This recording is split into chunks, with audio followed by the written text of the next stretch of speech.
하나님 말씀 신약 마태복음 24장 14절 말씀 봅니다. 신약 성경 41페이지입니다.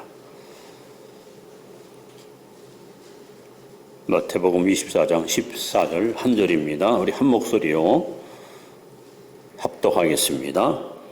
이 천국 복음이 모든 민족에게 증언되기 위하여 온 세상에 전파되리니 그제야 끝이 오리라. 아멘. 자, 이렇게 반갑게 잘 오셨습니다. 인사합시다. 항상 은혜와 지혜가 충만하시기 바랍니다.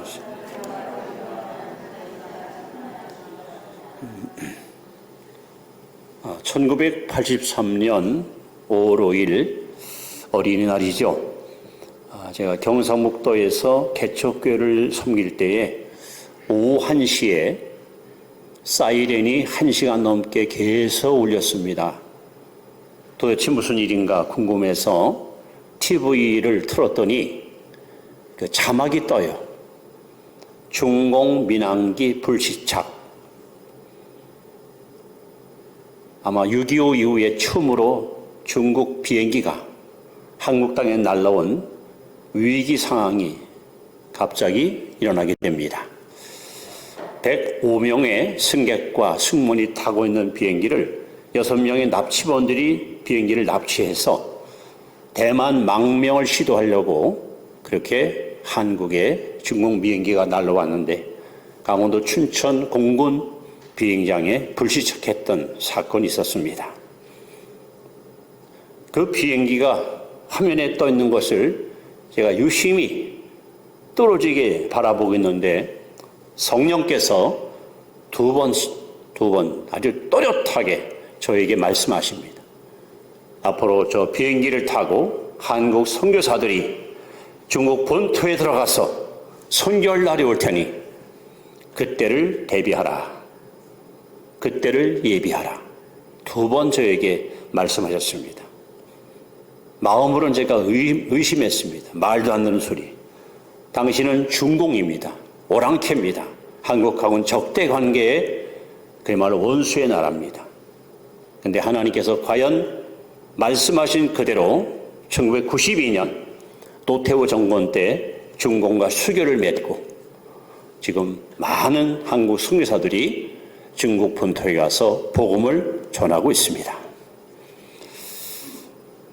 그 일 있고 나눠서 저는 평생에 오늘 읽은 마태복음 24장 14절 말씀을 제 삶의 목표로 삼고 이 천국 복음이 모든 민족에게 증언되기 위하여 온 세상에 전파되리니 그제야 끝이 오리라.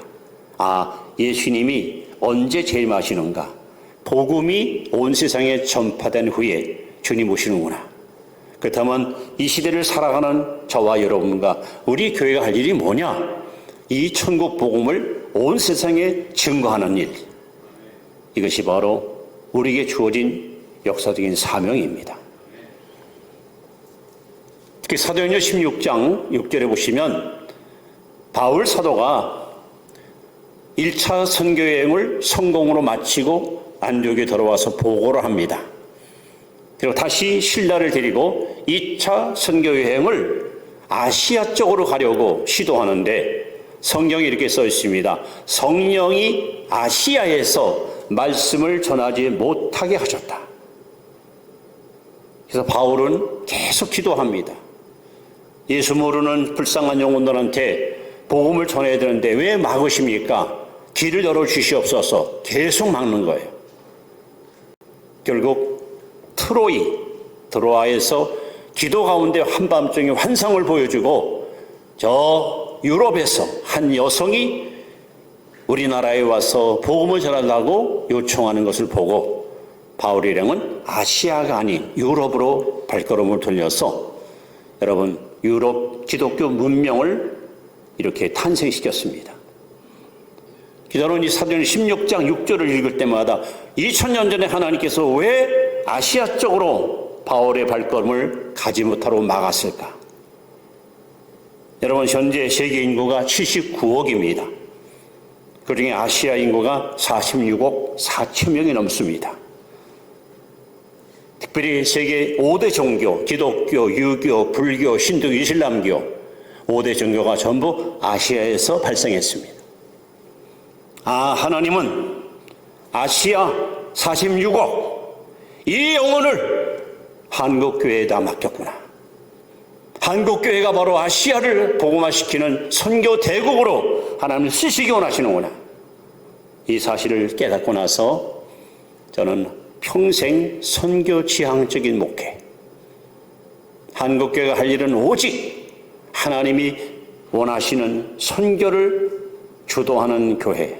그래서 오늘 여러분과 함께 한국교회의 사명 이런 제목을 가지고 선교만이 살 길이다. 대한민국이 할 일은 이거예요. 하나님 이거 하라고 5,000년 동안 이 민족을 지켜주셨고 이거 하라고 하나님께서 영적 그리고 경제적 기적을 이 땅에 허락해 주었습니다. 따라서 선교만이 살 길이다. 그럼 선교가 왜 이렇게 중요할까 하는 겁니다. 자, 오늘은 좀 번거롭다도 여러분 따라 하시 바랍니다. 자, 첫 번째, 선교는 하나님의 소원이다. 자, 디모데전서 2장 4절 같이 읽습니다. 시작. 하나님은 모든 사람이 구원을 받으며 진리를 아는 데 이르기를 원하시느니라. 하나님의 소원이 있어요. 하나님은 모든 사람이 지구상에 살고 있는 모든 인생이 다 구원받기 원하십니다. 베드로후서 3장 9절에도 하나님은 모든 사람이 악에서 떠나 멸망받지 않고 구원에 이르기를 원하신다. 하나님의 소원입니다. 여러분, 자식을 향한 부모의 소원이 있잖아요. 아들아, 딸아, 내 소원 있는데 좀 들어주죠. 한번 여러분들 어떻게 하시겠습니까? 들어드려야죠. 그것이 효자죠. 하나님의 소원이 뭐라고요? 선교예요. 아담이 범죄한 후에 하나님이 최초로 에덴원에 찾아와서 인간을 향해서 이렇게 말씀합니다. 아담아, 아담아, 아담이란 말은 사람아 이런 말이에요. 내가 어디 있느냐? 여러분, 선교는 하나님이 시작한 거예요. 잃어버린 사람, 죄 지은 사람, 하나님을 떠난 사람을 찾아오시는 거예요. 하나님은 끊임없이 인류를 구원하기 위해서 노아에게 방주를 지어 인류를 사랑하시는 증거를 우리에게 보여주었고, 아브라함을 택하여 믿음의 조상으로 삼아 너로 인해 너 때문에 모든 민족이 복을 받을 것이다 하고 그를 위대한 복음의 주인공으로 세우셨습니다. 이스라엘 민족을 택하여 이 민족을 통해서 전 세계 영혼들을 살리려고 선민으로 그들을 불러주었습니다. 끝내 백성들이 하나님을 거절하고 거역할 때에 독생자를 이 땅에 보내서 누구든지 저를 믿는 자마다 멸망치 않고 영생을 얻는 선교의 문을 활짝 열어놓았습니다. 여러분, 선교는 하나님의 간절한 소원입니다. 교회가 할 일은 바로 하나님의 소원을 이루어드리는 거예요. 여러분과 제가 바로 하나님의 소원을 만족하게 이루어주는 순종의 성도가 되시기를 바랍니다. 자, 두 번째 또 따라합시다. 선교는 예수님의 명령이다. 예수님의 명령. 이 명령은요, 해도 되고 안 해도 되고 우리의 선택이 아니에요. 무조건 복종해야 돼요. 무조건 실천해야 돼요. 자, 마가복음 16장 15절 읽습니다. 시작. 또 이르시되 너희는 온 천하에 다니며 만민에게 복음을 전파하라. 여러분, 선교라는 말은 보낸다 이런 말이에요. 예수님께서 오늘 교회를 향하여 저와 여러분을 향하여 만민에게 온 천하에 다니며 이 복음을 증거하라고 명하셨습니다. 여러분, 주님은 말로만 선교라고 말한 것이 아니고 인류를 구원할 수 있는 모든 것을 완벽하게 완성시켰습니다. 즉 십자가를 통해서 인류의 죄를 해결해 주었고, 부활을 통해서 인류에게 의의 길을 갈 수 있는 놀라운 축복의 통로를 열어놓았습니다. 그래서 베드로전서 2장 24절에 보시면 친히 나무에 달리사 그 몸으로 우리 죄를 담당하셨으니 이는 우리로 죄에 대하여 죽고 의에 대하여 살게 하려 하심이라. 예수님은 십자가와 부활을 통해서 인류를 구원할 수 있는 구원의 문을 활짝 열어왔어요. 누구든지 그 예수 믿기만 하면 지긋지긋한 죄의 속박에서 자유와 해방을 얻게 하셨습니다. 그 주님은 부활하신 후 하늘로 승천하기 직전 마태복음 28장 18절, 19절, 20절에 이렇게 명령하십니다. 하늘과 땅의 모든 권세를 내게 주었으니 그러므로 너희는 가서 모든 족속으로 제자를 삼아 아버지와 아들과 성령의 이름으로 세례를 주고 내가 너에게 분부한 모든 것을 가르쳐 지키게 하라. 볼지어다 내가 세상 끝날까지 너희와 항상 함께 있으리라 하시니라. 이것이 여러분 지상 최대의 명령입니다. 오늘 저와 여러분들은 이 명령 앞에 내가 여기 있나이다 나를 보내셔서 우리는 복종해야 됩니다. 순종해야 됩니다. 선교는 바로 예수님의 명령입니다. 자, 세 번째 따라합시다. 선교는 성령님의 목적이다. 성령이 왜 왔습니까? 왜 성령을 하나님이 이 땅에 보냈습니까? 자, 사도행 1장 8절 우리 잘 아는 말씀입니다. 함께 읽습니다. 시작. 오직 성령이 너에게 임하시면 너희가 권능을 받고 예루살렘과 온 유대와 사마리아와 땅끝까지 이르러 내 증인이 되라 하시니라. 이 말씀을 잘 보시면 선교의 주체는 성령이십니다. 교단도 아니고 선교단체도 아니고 어떤 개인의 능력도 지혜도 아닙니다. 바로 성령이 임하시면 성령께서 선교를 주관하시고 이끄시는 거예요. 뿐만 아니라 선교의 원동력, 선교할 때 여러분 힘이 있어야 되잖아요. 바로 성령이 임하시면 뭐가 맞습니까? 권능이 맙니다. 이 권능, 다이나마이트, 디나믹스, 무시무시한 엄청난 권세, 엄청난 능력. 왜? 성령이 임하면 힘을 얻습니다. 죄를 이깁니다. 마귀를 이깁니다. 유혹을 이깁니다. 세상을 이깁니다. 이런 능력을 주어서 선교하도록 우리를 이끄시는 분이 바로 성령이십니다. 그리고 선교의 영역은 온 유대와 사마리아와 땅끝까지 이 지구촌이 모두가 다 선교의 영역입니다.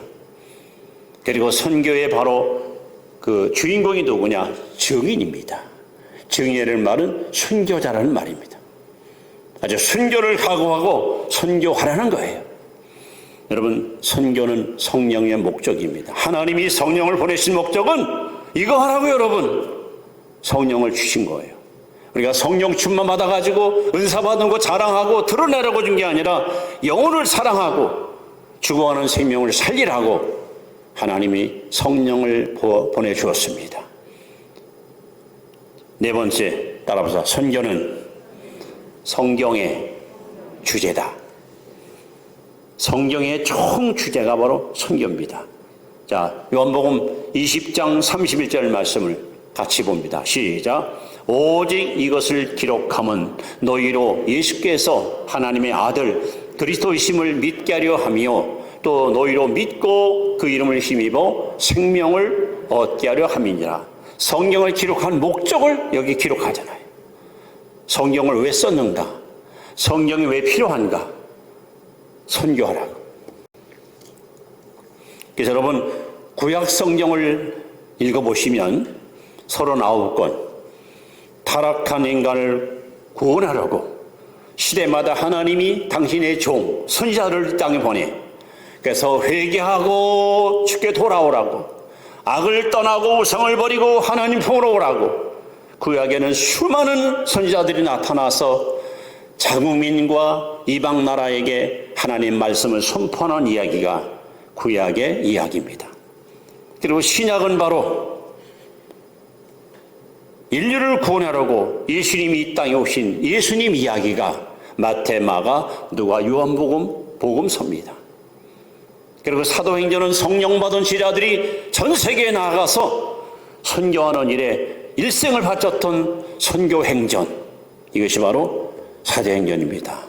선교 현장 보고서가 바로 사도행전입니다.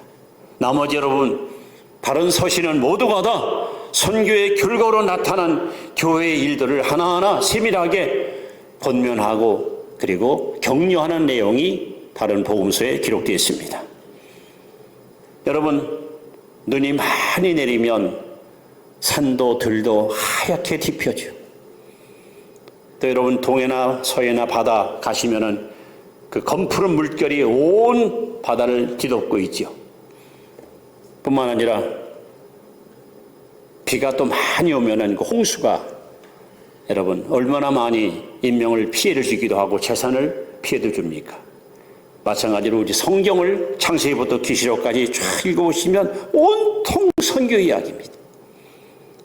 온통 선교 이야기. 그래서 여러분 성경의 주제는 바로 선교입니다. 자, 다섯 번째, 또 한번 따라합시다. 선교는 교회의 존재 이유다. 교회가 왜 필요하냐? 교회를 왜 세웠느냐? 교회가 왜 지역에 필요한가? 이 이유를 우리는 알아야 됩니다. 자, 사도행전 13장 2절 3절 한번 봅니다. 시작. 주를 섬겨 금식할 때에 성령이 이루시되 내가 불러 시키는 일을 위하여 바나바와 사울을 따로 세우라 하시니 이에 금식하며 기도하고 두 사람에게 안수하여 보내니라. 여기 안디옥 교회가 역사가 짧아요. 설립 연도가 길지 않아요. 근데 이 교회가 하나님이 너무 귀하게 쓰셨어요. 엄청난 축복을 줬습니다. 왜? 신약 성경의 최초의 해외 성사를 파송한 교회가 안디옥 교회입니다. 신자들이 모여서 예배하는데 성령께서 저 두 사람을 따로 세워라. 신자들이 기도하면서 이 두 사람한테 안수하여 이분들을 해외 선교사로 파송한 거예요. 이게 뭘 말하는 겁니까? 하나님이 여기 교회 왜 세웠습니까? 하나님이 여기저기 많은 교회를 왜 설립하십니까? 교회가 존재하는 목적은 오직 구원의 복음을 만민에게 증거하라고 세운 겁니다. 그래서 우리가 교회를 보통 구원의 방주 혹은 진리의 등대 이렇게 표현합니다. 그렇습니다. 교회는 바로 구원의 방주가 되어야 됩니다. 죽은 영혼을 살려야 됩니다. 병든 심령을 고쳐야 됩니다. 잠자는 영혼을 깨워야 됩니다. 그리고 어두운 세상에 구원의 빛을 비추어서 삶의 목적도 의미도 없이 방황하는 영혼들을 하나님께로 이끄는 이 역할을 교회가 바로 실천해야 됩니다. 선교학자 네슬리 뉴 비겐의 사람은 이런 말을 했습니다. 선교의 비전을 상실한 교회는 이미 교회가 아니다. 여러분, 물이 고이면 반드시 썩습니다. 우리가 성경을 잘 읽어보세요. 사도행 2장에 성령이 강림하면서 예루살렘 교회가 탄생했습니다. 사도행전의 주제는 아까 읽은 1장 8절입니다. 성령이 임하시면 땅 끝까지 내 증인 되라. 예루살렘 교회는 모이기를 힘썼습니다. 내것 없이 하나님께 많이 드렸습니다. 모이면 서로 기도하고 서로 떡을 떼고 사랑하며 교제하며 그야말로 교회 천국을 이룬 교회가 예루살렘 교회입니다. 다 잘했습니다. 정말 모범적입니다. 그런데 주님이 교회에 세우신 목적이 뭐예요? 선교로 세운 이걸 안 했어요. 이걸 못했어요. 신자의 수는 수만 명으로 늘어났지만 선교하지 않은 교회가 예루살렘 교회예요. 하나님은 어떻게 역사하셨습니까? 스데반이 성령 충만 받아서 설교했는데 유대인들한테 미움받고 시기를 받아 결국 돌에 맞아 죽습니다. 최초의 순교 사건입니다. 이 일 때문에 초대교회가 엄청난 환란을 당합니다. 12 사도 외에 일반 신자들은 두려워서 겁이 나서 사방으로 흩어집니다. 여러분, 선교 안 하니까 하나님이 흩어버린 거예요. 그래서 흩어진 씨, 디아스폴라, 이 씨앗들이 유대 땅에, 사마리아 땅에 여기저기 교회가 세워져요. 하나밖에 없던 교회가 수십 개로 막 늘어납니다. 반면에 안디옥 교회는 교회에 세우자마자 선교사를 파송합니다. 하나님이 이 교회를 엄청나게 축복하셨습니다. 좋은 인물들이 이 교회에서 많이 배출됐습니다. 큰 재물을 하나님이 막 이 교회에다가 부어줬습니다. 그래서 전 세계를 향하여 선교의 빛을 아름답게 비추었던 교회가 안디옥 교회입니다. 여러분, 하나님이 이 땅에 교회를 세운 목적은 바로 이렇게 선교하라고 세운 거예요. 어느 교회든지 이 하나님의 선교 목적을 상실하고 이 일을 수행하지 않는 교회는 반드시 여러분 고인물처럼 썩고 부패하고 교회의 동력을 상실할 수가 있습니다. 그래서 모든 교회는 선교 지향적인 목적을 향해서 나아가야 됩니다. 또 하나, 따라합시다. 여섯 번째, 따라합시다. 선교는 제자들의 사명이다. 사명. 즉 여러분과 제가 해야 할 사명. 우리 사도행전 20장 24절 말씀을 같이 읽습니다. 시작. 내가 달려갈 길과 주 예수께 받은 사명 곧 하나님의 은혜의 복음을 증언하는 일을 마치려 하면은 나의 생명조차 조금도 귀한 것으로 여기지 아니하노라. 여기서 중요한 단어가 뭡니까? 목숨보다 귀한 것이 있다는 거예요. 여러분, 세상에서 제일 귀한 것이 사람의 목숨 아닙니까? 그런데 성경은 말합니다. 목숨보다 귀한 것이 있다. 사명이에요. 사명. 여러분들이 저한테 목사님 왜 사세요? 하고 묻는다면 저는 답변 하나밖에 못해요. 저요? 사명 뺏어요. 사명 때문에. 사명이 있는 한 하나님 절대 여러분 생명 거둬하지 않아요. 사명을 붙들고 사는 사람 아무도 여러분 막아설 수 없습니다. 하나님이 나를 이 땅에 보내신 이유가, 나를 당신의 자녀 삼으신 이유가, 내게 이런 직분과 사명을 맡기신 이유가, 이것이 뭔가를 아는 사람들 아무도 그 사람 앞길을 막지 못합니다. 이게 바울은 말하잖아요. 내가 달려가는 길에 어떤 장애물이 있을지라도 나는 목숨을 내걸고 사명을 완수하겠다. 기독교 역사를 공부해 보면 제자들이 사명을 위해서 어떻게 살아나가는 것에 대해서 우리는 정확하게 그들의 행적을 알 수 있습니다. 예수님의 수제자 베드로는 아가야 파드리에서 순교를 당합니다. 그것도 나는 예수님처럼 십자가에 죽되 거꾸로 매달아 달라. 그래서 십자가에 거꾸로 매달려서 거룩한 최후를 맞이했습니다. 또 예수님이 사랑하던 야고보는 아그리빠 헤롯 왕 때에 그때 결국 순교의 제물로, 사도 중에 제일 먼저 순교의 제물로 죽었습니다. 안드레 바로 베드로의 형제죠. 소아시아에 가서 복음 전하다가 선교하다가 역시 순교의 제물로 그렇게 돌아가셨습니다. 또 마띠아, 제자 중에 제일 늦게 사도로 부름받은 사람은 에디오피아에 가서 복음 전하다가 그곳에서 역시 순교 당했습니다. 빌립이라는 제자는 부르기아에 가서 복음 전하다가 순교 받았습니다. 또 시몬은 애굽에 가서 복음 전하다가 순교를 당했습니다. 그리고 마태는 역시 에디오피아에 가서 복음 전하다가 단두대에 목이 그냥 탁 잘라져서 거룩한 생애를 마감하고 말았습니다. 또 도마, 의심 많았던 도마는 인도에 가서 복음 전하다가 칼에 찔려서 결국 창에 찔려서 순교하고 말았습니다. 또 작은 야고보는 성전에서 사람들이 밀어뜨려 가지고 떨어져서 두개골이 꺼지면서 거룩한 생애를 마감하고 말았습니다. 사도 바울은 네로 황제 때 결국 단두대에서 목이 잘려서 거룩한 생애를 마감했습니다. 그리고 유일하게 사도 요한은 순교하지 않고 99룡을 살다가 에베소에서 거룩한 인생을 마감하고 말았습니다. 보십시오, 여러분. 12 제자들이 모두 다 선교하다가 복음 전하다가 이렇게 거룩한 생애를 마감했습니다. 그들은 목숨보다 귀한 것이 사명이기 때문에 사명을 위해서 그들은 아낌없이 목숨을 내놓았던 거예요.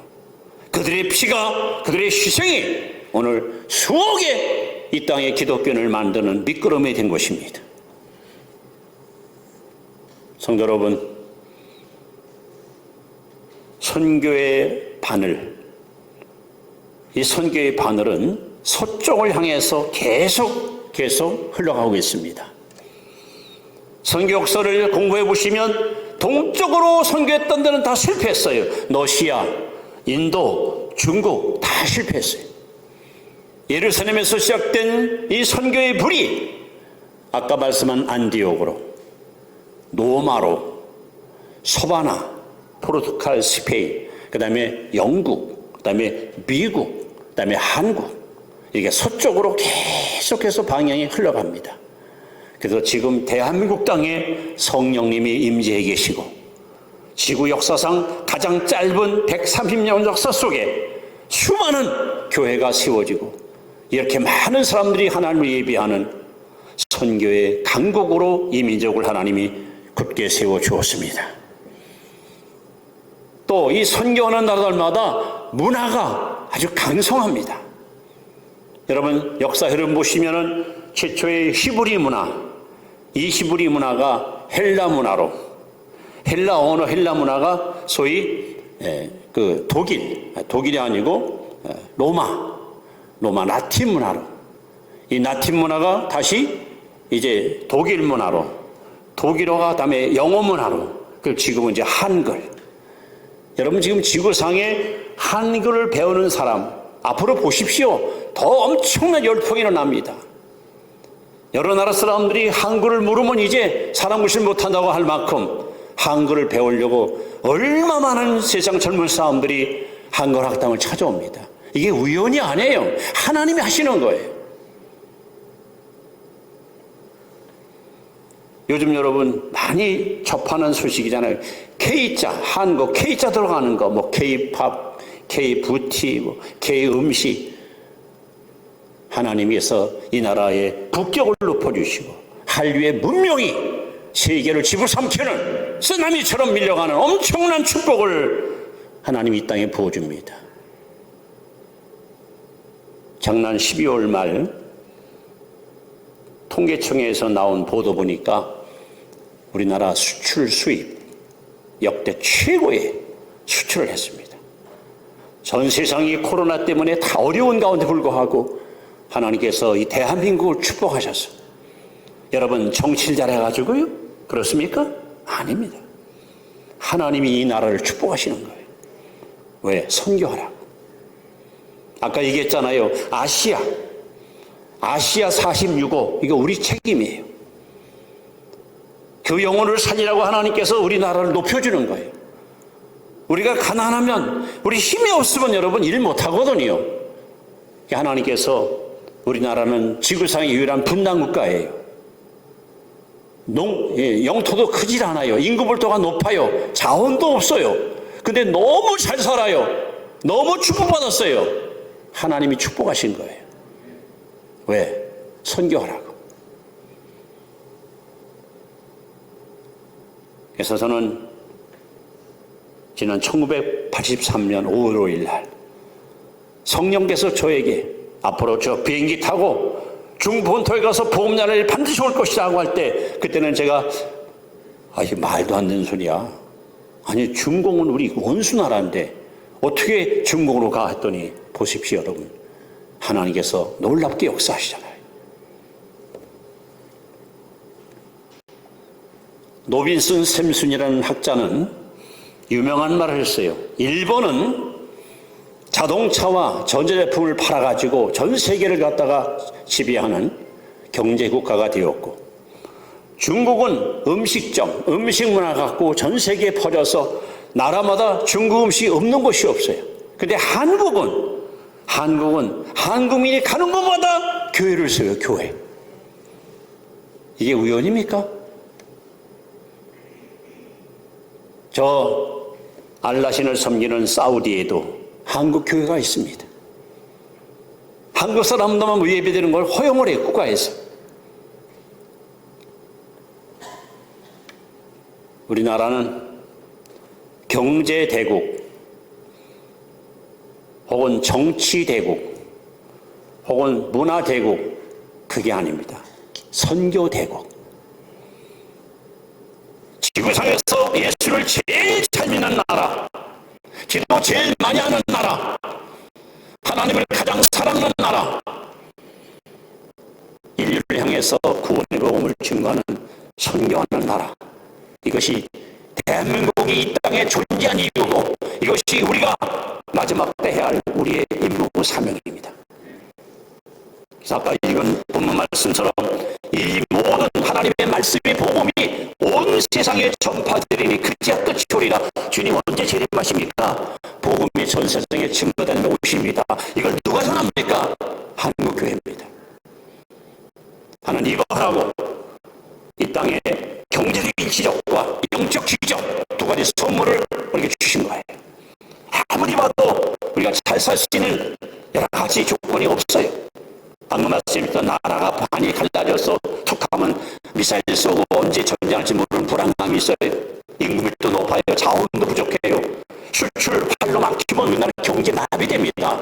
근데 하나님이 복을 주니까 동해물과 백선이 마르고다 하나님 보호하사 우리나라 만세. 하나님 복 주니까 이렇게 여러분 풍성한 거예요. 이제는 이 땅의 모든 교회가, 모든 목회자들과 성도들이 선교에 눈을 뜨고 아시아 46호, 이건 우리 몫이다. 2000년 전 하나님 바울을 유럽으로 보내서 유럽을 초토화시킨 것처럼 마지막 때 한국교회를 통해서 아시아 46호를 살리라고 하나님 우리에게 막중한 역사적 사명을 우리에게 주었으니, 여러분 열심히 일하고 돈 모으십시오.